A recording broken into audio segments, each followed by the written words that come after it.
అనకాపల్లి మండలం ఓడేరు జంక్షన్ వద్ద భారీగా గంజాయి పట్టుపడింది.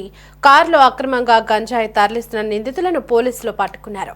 100 కేజీలకు పైగా గంజాయిని సీజ్ చేసిన పోలీసులు ఈ కేసులో 4గురిని అదుపులోకి తీసుకున్నారు.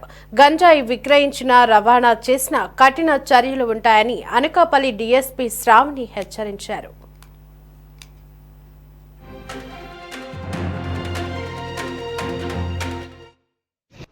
అనకాపల్లి రూరల్ పోలీస్ స్టేషన్ పరిధిలో నిన్న ఊడూరు జంక్షన్ దగ్గర వెహికల్ చెకింగ్ చేయడం జరిగిందండి.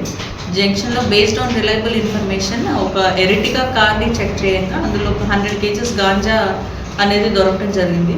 ఆన్ డీటెయిల్డ్ ఎంక్వైరీ తెలిసింది ఏంటంటే అందులో మాకు accused A2 and driver Rakesh, తర్వాత వీళ్ళిద్దరికి సప్లై చేసిన అతను ఉన్నాడు కొండబాబన్. వీళ్ళు ముగ్గురు కలిపి యాక్చువల్గా ఈ గాంజా తీసుకెళ్తున్నారు. 4th పర్సన్ ఒక ఆయన ఉన్నాడు అందులో. అతను ఎప్పుడైతే పోలీస్ చెక్ చేస్తున్నారో అది చూసి పారిపోయాడు. అతనే మేజర్ కల్ప్రిట్. అతన్ని కూడా పట్టుకునే చర్యలు చేస్తున్నాము. సో దీంట్లో భాగంగానే నిన్న ఒక ఎరిటికా కారు 100 కేజీస్ గాంజా అండ్ ఒక 2 సెల్ ఫోన్స్ సీజ్ చేసుకోవడం జరిగింది. గాంజా వాల్యూ వచ్చి రఫ్లీ 10 lakhs ఉంటుంది. 5 lakhs ఏమో దొరికింది, 5 lakhs ఇచ్చాడట అండ్ 5 lakhs ఆఫ్టర్ సెల్లింగ్ ఇస్తానని చెప్పి తీసుకొచ్చాడు సెల్లర్ని కూడా. అందుకోసమే ఆ సెల్లర్ ఎవరైతే ఉన్నాడో ఆ సెల్లర్ని కూడా తీసుకురావడం జరిగింది. కేసెస్లో ఇన్వాల్వ్ అయి ఉన్నారు గాంజా కేసెస్లో.